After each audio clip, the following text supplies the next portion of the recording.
बोलिए आदिनाथ जी भगवान की। यदि ये चैतन्य मुकुरिव भावाचिदचित समं भान्ति द्रव्य व्ययजनिल सन्तोऽन्तरहिताः जगत्साक्षी मार्ग प्रकटन परोवानुरिवयो महावीर स्वामी नयन पथगामी भवतु मे महावीर स्वामी नयन पथगामी भवतु मे। वर्तमान शासन भगवान महावीर स्वामी की। आचार्य भगवंत गुरुवर श्री विद्यासागर जी महामुनिराज की। मुनि श्री प्रमाण सागर जी महाराज की। मुनि श्री संभव सागर जी आदि समस्त संगस्त मुनिराजों की। मुनि श्री विराट सागर जी महाराज की, समस्त मुनि संघ की। हम यहाँ जितने लोग बैठे हैं सबके जहन में एक सवाल रोज रहता होगा, या उस सवाल का समाधान ढूंढने के लिए हम रोज प्रयास करते हैं, पुरुषार्थ करते हैं। उस सवाल का एक पक्ष पुरुषार्थ भी है। अक्सर ये जीवन में होता है, एक शिकायत हर व्यक्ति को अपने आप से रहती है कि मैं जितना पुरुषार्थ करता हूं उतना मुझे फल नहीं मिलता, या मेरा भाग्य ऐसा है कि मैं इतना पुरुषार्थ नहीं कर पाता। भाग्य और पुरुषार्थ के बीच ये तारतम्य बना रहता है। एक सवाल अगर मैं आपसे पूछूं कि आप भाग्य और पुरुषार्थ में से दोनों में से किसे जानते हैं? क्या आपने भाग्य को देखा है? कभी नजर आया कि डेस्टिनी क्या होती है या भाग्य का होता है? उसका कोई चित्र होगा आपके मानस पटल पर, या आपका साक्षात्कार कभी हुआ होगा उससे, कहीं मिले होंगे? नहीं ना, हम भी कभी नहीं मिले।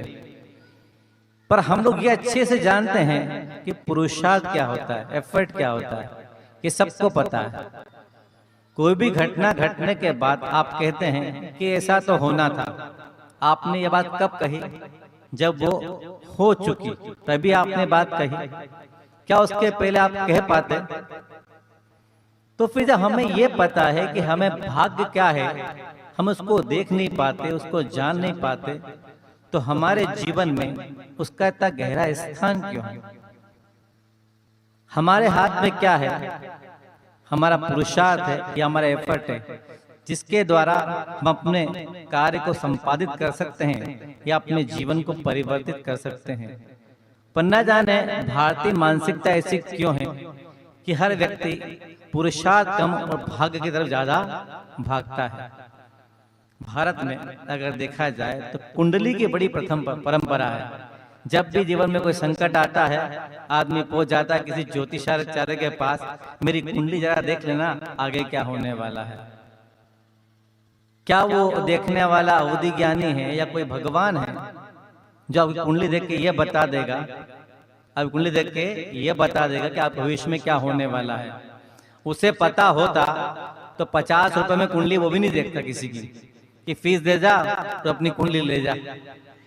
आप लोग जाते हैं ना किसी नग वाले के बेचने की दुकान पे या जोरी की दुकान पे कि भाई साहब पुखराज, मूंगा, नीलम, माणिक, मोती कि जरा मुझे दे देना, मैं पहन लूंगा तो मेरा सब ठीक हो जाएगा। क्या किसी वस्तु के माध्यम से आपका अदृश्य भाग्य बदल सकता है? आप तो पढ़े लिखे लोग हैं, काफी गहराई से अध्ययन भी करते हैं, फिर जब जीवन में संकट आता है तो आपका जो विश्वास है वो डगमगाता क्यों है? क्योंकि आप परंपरा से उचित देखते आ रहे हैं शुरू से कि जब भी संकट आता है तो ओझा के पास भाग जाओ, किसी पंडित के पास भाग जाओ, ज्योतिष के पास चले जाओ, रास्ता मिल जाएगा। क्या दुनिया के जो सफलतम लोग हैं वो सब कुंडली लेके भागते हैं कहीं पे अपनी अपनी? भारतीयों की बात छोड़ देना, यहाँ तो अंबानी में कुंडली दिखाता होगा। जो विश्व के सफलतम व्यक्ति है, जिन्हें सफलता के शिखर पर अपने आप को पहुंचाया, क्या उनकी कुंडली लेके भागते हैं पंडितों के पास?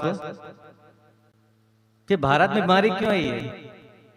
महाराज परंपरा से हम जब पैदा होते हैं ना तो हमारे माता पिता, हमारे पिताजी शकल बाद में देखते हैं हमारी, पहले पंडित का कुंडली बनाने जाते हैं कि मेरा बेटा पैदा हो, इसकी कुंडली बना देना।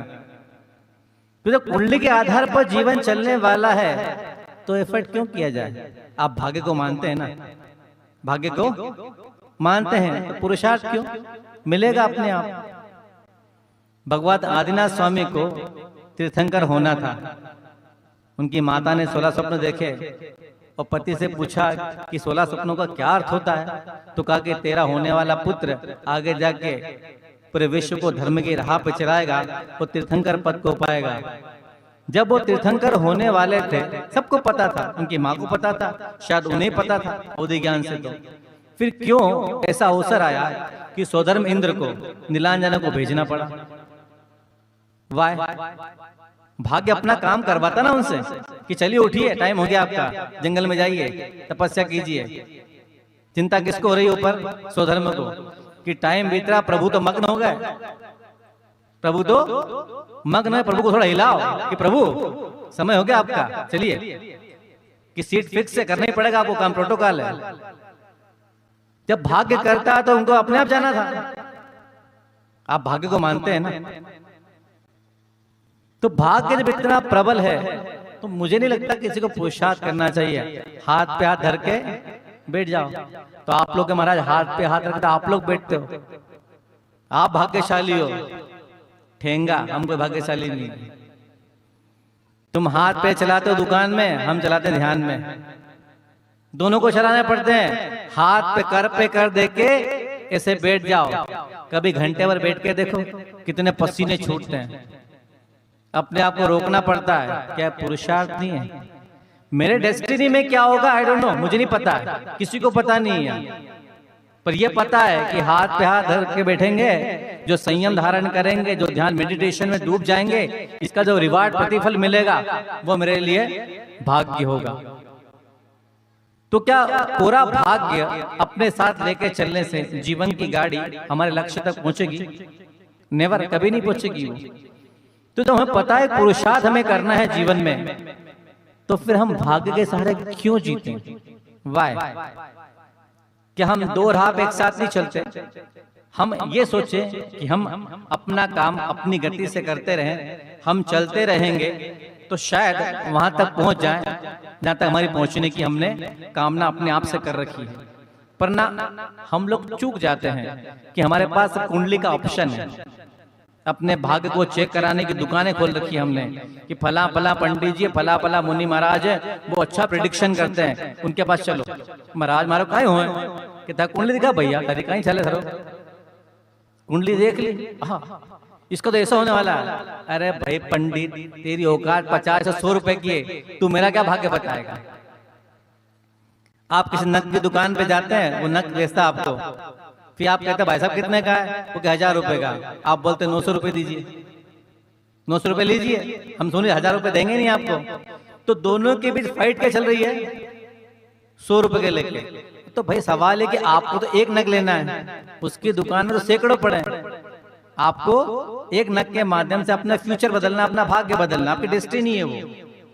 और वो कितने हजारों पड़े उसके पास। तो वो व्यक्ति सोच के देखना कि मात्र 100 रुपए के लिए आपसे आर्गुमेंट कर रहा है, उसका भाग्य क्या है? उसका भाग्य क्या है? मात्र 100 रुपया। उस पर विश्वास कर रहे हैं कि तेरी दुकान में पड़े भैया, तो पूरे शरीर में बांध ले इसको अपने और भाग्य चमका ले। वो कहता भाई साहब मैं धंधा करा, बेवकूफ तो आप लेने आप आए, मैं थोड़ी बेचने आया था आपके पास में। ये होता है अक्सर। तो जो चीज आपको पता है उसके बारे में कीजिए काम, तो हो सकता है भाग्य बदले। क्या है वो भाग्य बदलने का तरीका? पुरुषार्थ या एफर्ट। एक बड़ी रोचक कहानी है। एक सेठ का पुत्र, सेठ बड़ा अमीर थे, मरण को प्राप्त हो गए और अपने पीछे करोड़ों की संपत्ति छोड़ गए। अक्सर होता है कि जिसका पिता बहुत पैसे वाला होता है, जिन्हें बहुत मेहनत से पैसा कमाया हो, और संतान को रेडीमेड पैसा मिल जाता है, तो पिता का इकलौते संतान हो तो पिता का मोह संतान पे ज्यादा रहता है कि भाई मेरे को तो मिला नहीं था, इसका भाग है, इसको मिला है, इसको कुछ मत करने दो। पिता का देहांत हो गया तो करोड़ों की संपत्ति थी। बेटा वही करता है जिसके पास संस्कार नहीं होते हैं, बाप के नोट पे गुलछर्रे उड़ाते हैं। लोगों ने कहा पिता के मित्रों की, बेटा पिता का देहांत हो गया है, थोड़ा काम पे ध्यान दे, ये पैसा कब तक चलेगा? बोले जब तक चलेगा चलाएंगे, फिर देखेंगे जो होगा। क्या देखेगा? तो मेरे पिता भी एक साधु के पास गए थे, वरदान लेके आए थे, उनका भला हो गया था, तो मैं भी चला जाऊंगा उनके पास। अब जिसको समझाना है मुश्किल, क्या करें उसके साथ? वो सुनने को तैयार ही नहीं है। समझाया मित्रों ने, नहीं माना। अब कितने बड़ा खजाना हो, जब नहीं कमाओगे तो एक दिन तो खाली हो ही जाएगा। देखो कारपोरेट वालों को, दिन रात कमाते हैं बेचारे, उनको बहुत चिंता है। आपको 7 पीढ़ी की चिंता, उनको 700 पीढ़ी की चिंता। आप तो दुकान बंद करके संडे को यहाँ पे आ गए, पर जिनकी फैक्ट्री चलती है उनसे पूछो, उनकी फैक्ट्री का लॉकडाउन कभी होता है क्या? नॉन स्टॉप चलती रहती है वो, उनको बहुत चिंता है कमाने की। 700 पीढ़ी की व्यवस्था करना उनको। तो मैं चला जाऊंगा साधु के पास, वहां से ले आऊंगा। खजाना खत्म हो गया। अब उसे याद आया कि चलो साधु के पास चला जाए। चला साधु से मिलने के लिए। अब वो कहीं पहाड़ पे तपस्या करते थे, साधु तो वहीं रहते हैं। जैसे पहाड़ पे चलने को शुरू हुआ, आधा रास्ता तय करा कि रास्ते में उसे बूढ़ा शेर मिला। तो जैसे बूढ़े शेर ने देखा कि नौजवान कहीं जा रहा है, तो उसने पूछा, भाई तू कहाँ जा रहा है? आपको आश्चर्य लग रहा हो कि शेर कैसे बोलता है। देखो मेरी कहानी में तो बोलता है, आपको मानना पड़ेगा। मानेंगे ना आप लोग? मेरी कहानी में शेर बोलता है, सुनिए। अब वो शेर ने कहा, भाई तू कहाँ जा रहा है? बोले बाबा के पास जा रहा हूं। तो उसने पूछा क्यों जा रहा है? बोले अपने काम से काम रख। ठीक, तू वहां जा रहा था, काम कर देना मेरा। तो वो तो अकर्मण्य व्यक्ति था, पुरुषार्थ करते ही था वो कि मेरे पास टाइम नहीं। तो शेर ने कहा, भाई जरा दया, थोड़ी सी दया कर दे, काम सुन तो ले मेरी बात, जा रहा है तो वहां। अच्छा बोल, क्या बोलता है? बोले बाबा से पूछना कि मुझे कहीं दिनों से भूख नहीं लगती आजकल, वो बड़ा कमजोर सा हो गया हूँ, तो कोई इलाज पूछना उनसे। बोले याद रहा तो पूछ लूंगा, चल। आगे चल दिया। और जैसे पहाड़ उतरने को हुआ, तो पहाड़ के तलहटी में एक बुढ़िया रोड के किनारे बैठी हुई थी। तो उसको आहट से कोई आया है, तो अंधी थी वो बुढ़िया, उसे दिखाई नहीं देता था। जैसे आहट उसने महसूस की, तो पूछा कौन है? तो जाके खड़ा हो गया उसके पास। अच्छा बेटा तू है, कहाँ जा रहा है? बोले बाबा के पास जा रहा हूँ। बोले मेरा काम कर देगा? अब फिर उसको गुस्सा है। निकम्मा आदमी कोई काम बता तो गुस्सा नहीं आएगा उसको, होता है ना। फिर काम बताया, बेटा मेरा काम कर देना। बोले बोलो। बोले बाबा से पूछना कि मुझे दिखाई नहीं देता है, मैं बचपन से अंधी हूँ, कोई इलाज बता दे तो मेरी आंखें आ जाए, तेरी बड़ा भला होगा।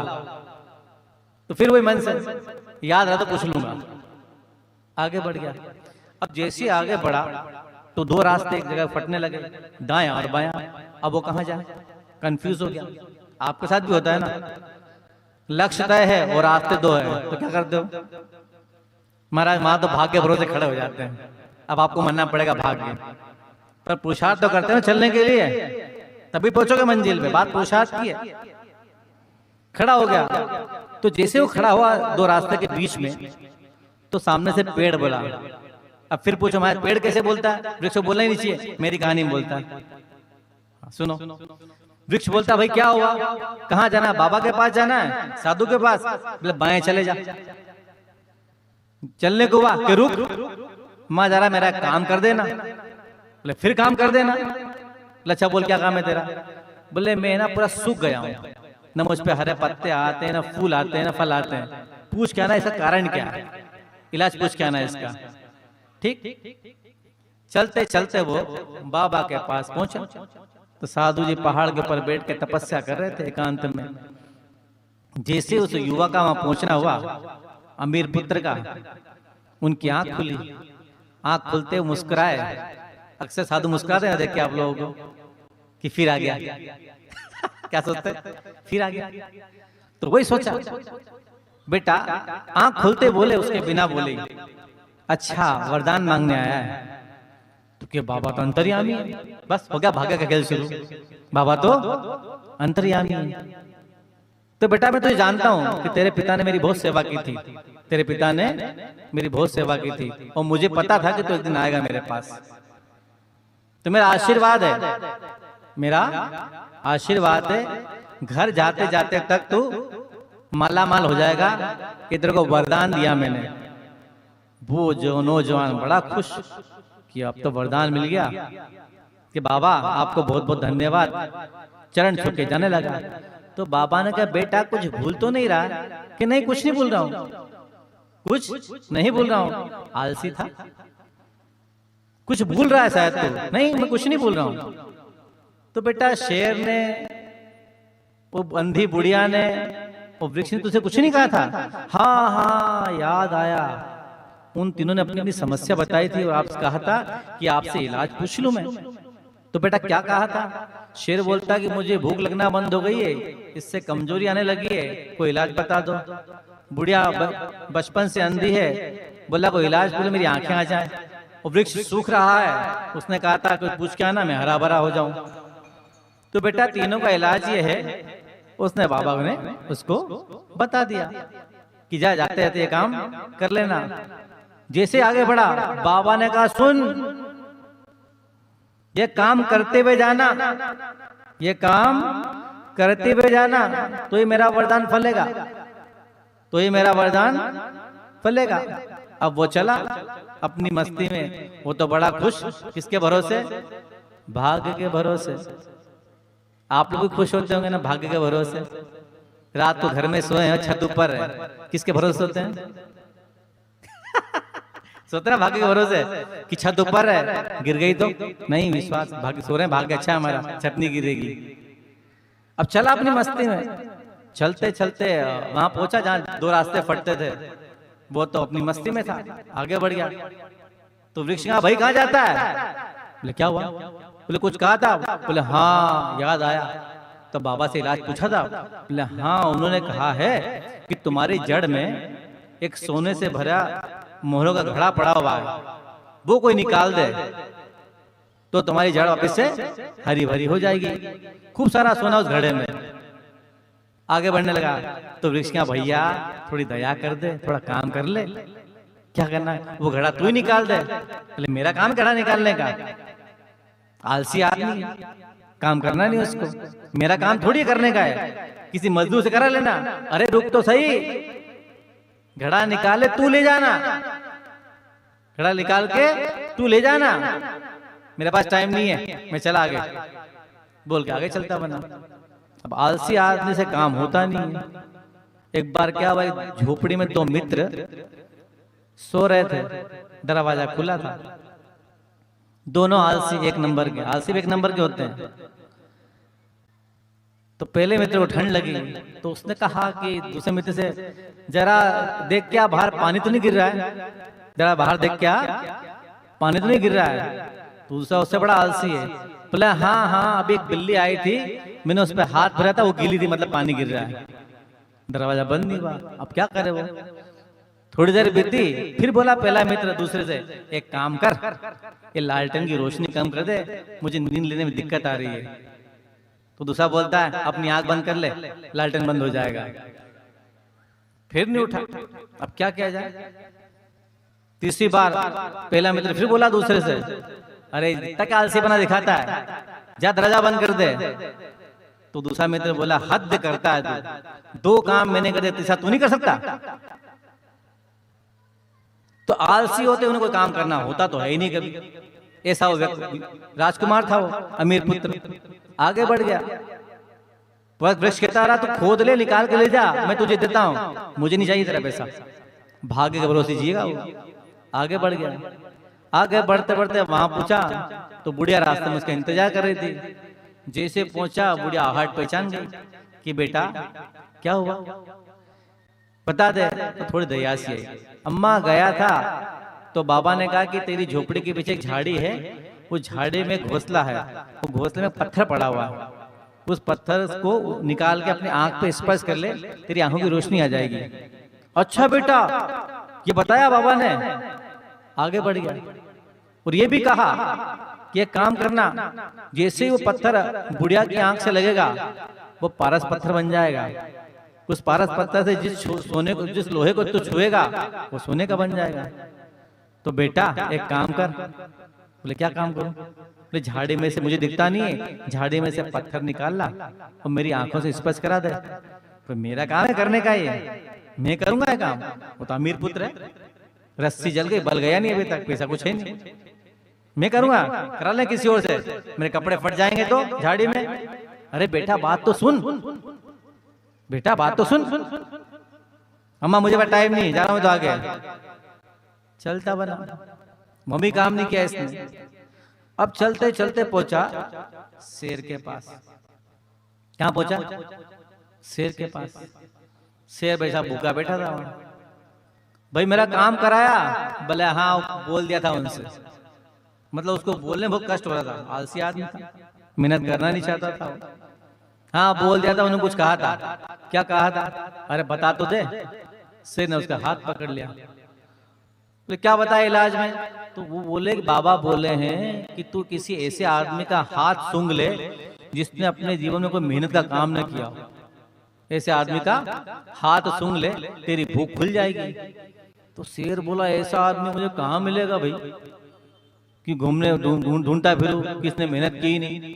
दुनिया में ऐसा कोई व्यक्ति नहीं मिलेगा, ऐसे मेहनत नहीं की थोड़ी बहुत भी, मैं कहाँ जाऊं? तो खुद ही बोला अमीर पुत्र, एक काम, मेरे जैसे बहुत सारे मिल जाएंगे तेरे को, मेरे जैसे बहुत सारे मिल जाएंगे सेठ पुत्र जिनने अपने जीवन में कोई काम किया ही। क्या है? फैसला वही करेगा जब भी करेगा।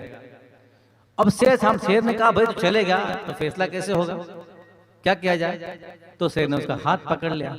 जैसे उसका हाथ पकड़ा, शेर को खुशबू सी आ गई। जैसे उसको खुशबू आई, उसकी भूख जाग गई।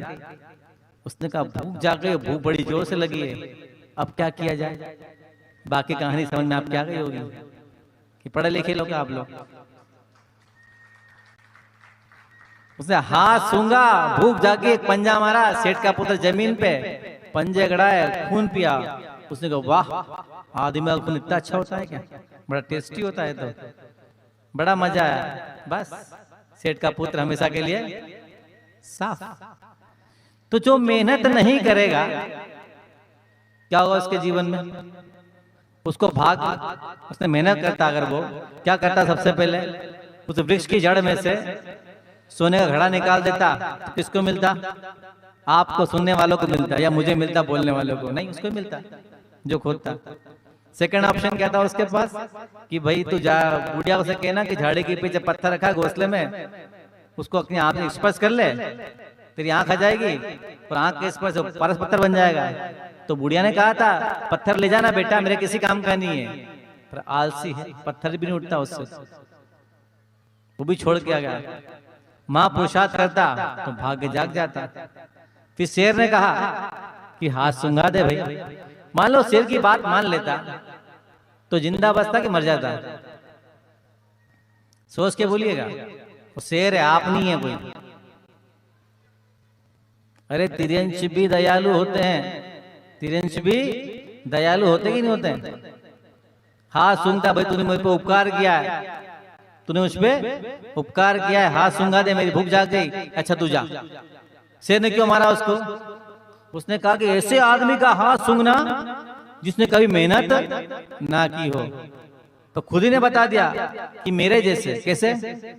मेरे जैसे सेठ पुत्र बहुत सारे मिल जाएंगे जिनने कभी कोई काम किया ही ना हो। उसने हाथ सूंघ लिया, बस काम तमाम हो गया। तो हम सभी के जीवन में यही स्थिति है, टकटके लगाए अवसर को देखते रहते हैं, हम ये प्रयास नहीं करते कि अवसर खुद पैदा कर लें, अवसर खुद पैदा कर लें, अपना भाग्य बना लें। इतने कमजोर क्यों हैं कि हमें परंपरा से चीज पता है कि कुंडली दिखाओ, अपना भाग्य दिखाओ, उसमें कुछ लिखा हुआ है। क्या भाग्य में सब कुछ लिखा होता तो आपको सब कुछ मिल जाता? फिर आपके पास सब कुछ क्यों नहीं है? बोलिए, आप जितना सोचते हैं अपने विषय में कि मुझे पास ये होना था, आपके पास क्यों नहीं है वो चीज? क्योंकि आपने उसके लायक पुरुषार्थ नहीं किया, वैसा पुरुषार्थ आपने नहीं किया। वैसा करते तो मिल जाता। दो सखियां कुएं पानी भर रही थी, तो पहली सखी पूछती है दूसरी सखी से कि जो राजा है ये दिन भर ऐशो आराम में रहता है। वह बोलती है उससे एक दोहे के अंतर्गत कि घोड़ा चढ़ा पालकी चढ़ा, बेट हाथी माई, कब के था के ए सखी अबे दबा पाए। घोड़ा पे चढ़ता है, पालकी में बैठता है, फिर हाथी पे बैठ जाता है, और जैसे उतर के सिंहासन पे बैठता है तो दास और दासी इसके पैर दबाने लगते हैं। तो ऐसा कौन सा कर्म करा है इसने, कौन सा काम करता है ऐसा है कि सेवा ही सेवा होती है इसकी? तो पहली दूसरी सही बोलती है, हाँ बात तो तेरी सही है कि कोई काम कर, निकम्मा है तो राजा, दिन भर की सेवा होती रहती है इसकी, काम तो कुछ करता ही नहीं है। तो बड़े चिंतन करके उसका जवाब देती है। कौन देती है? आप देते हैं? नहीं, वो सखी देती जो कुएं पे। वो बोलती के भू सूत्यो भूको मरियो, भू सूतो और भूको मरियो, कीनो उग्र विहार, तबके थाके ए सखे अबे दबावे पाए। कि तेको सखी पता है? बोले क्या पता है? पिछली पर्याय में मुनिराज थे। कौन थे ये? मुनिराज। भू सूत्यो जमीन पे सोते थे, और भूको मरियो कहीं कहीं तो आहार नहीं मिलता था, लंबा विहार करते थे, आहार की अनुकूलता नहीं बन पाती थी। वो कीनो उग्र विहार, ठंडी गर्मी में विहार करते थे, सारे परिसर को सहन करते थे। तपके थाके, कैसे थके? कि उस पर्याय में ने इतनी मेहनत की थी, इतना पुरुषार्थ किया था कि तपके थके हैं, अब इनके पांव दबाए जा रहे हैं। भू सूत्यो भूको मरियो कीनो उग्र विहार, तबके थाके ए सखी अबे दबावे पाए। तो आप थके कि नहीं थके? आप थके? अच्छा, आप थके ही नहीं आप लोग। सुनिए, अगर थकेंगे इस जीवन में तो आने वाला भविष्य सुंदर होगा। आपको इस पर्याय में उसका फल मिले चाहे ना मिले, अगली पर्याय में तो उसका फल अवश्य मिलेगा। यहाँ जितने बैठे लाइन से सब थके हुए, थका रहे अपने आप को ये लोग सब। अभी थकाएंगे अपने आप को तो अगली पर्याय में हो सकता है तीर्थंकर पद मिल जाए। थकाना पड़ेगा उसके लिए। जब तक अपने आप को नहीं थकाएंगे, पुरुषार्थ नहीं करेंगे, भाग्य हमारे पास कभी भी आने वाला नहीं है। अपने भाग्य को जगाने के लिए मात्र जीवन में एक ही सूत्र बनाए कि हमेशा सही क्षेत्र में सही पुरुषार्थ करें।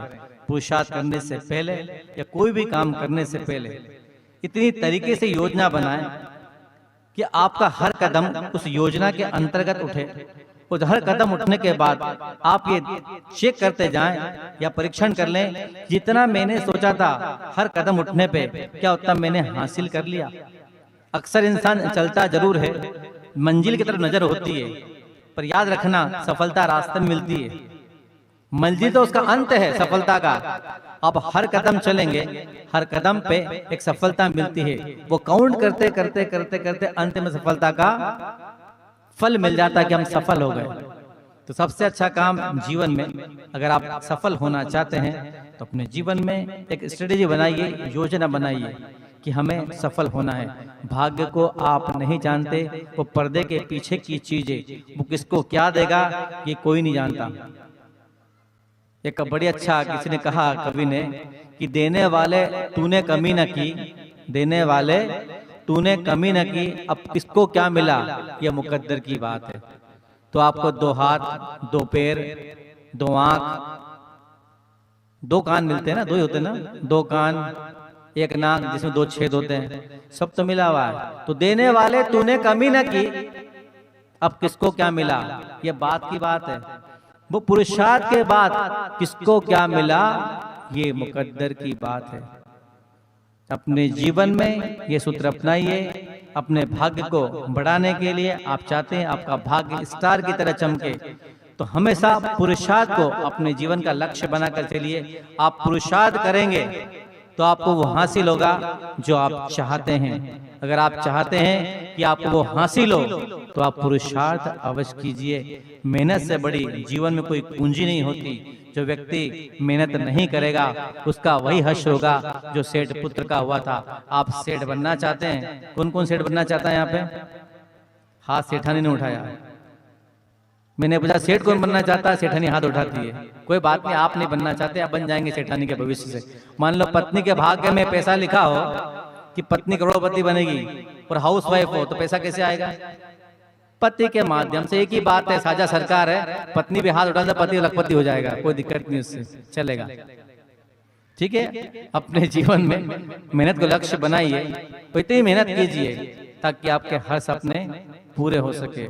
मैं सबकी ओर से मुनीषी संभव सागर जी से निवेदन करता हूँ कि अपनी वाणी से हमें उपकृत करें, उसके बाद मंगल भावना पढ़ेंगे।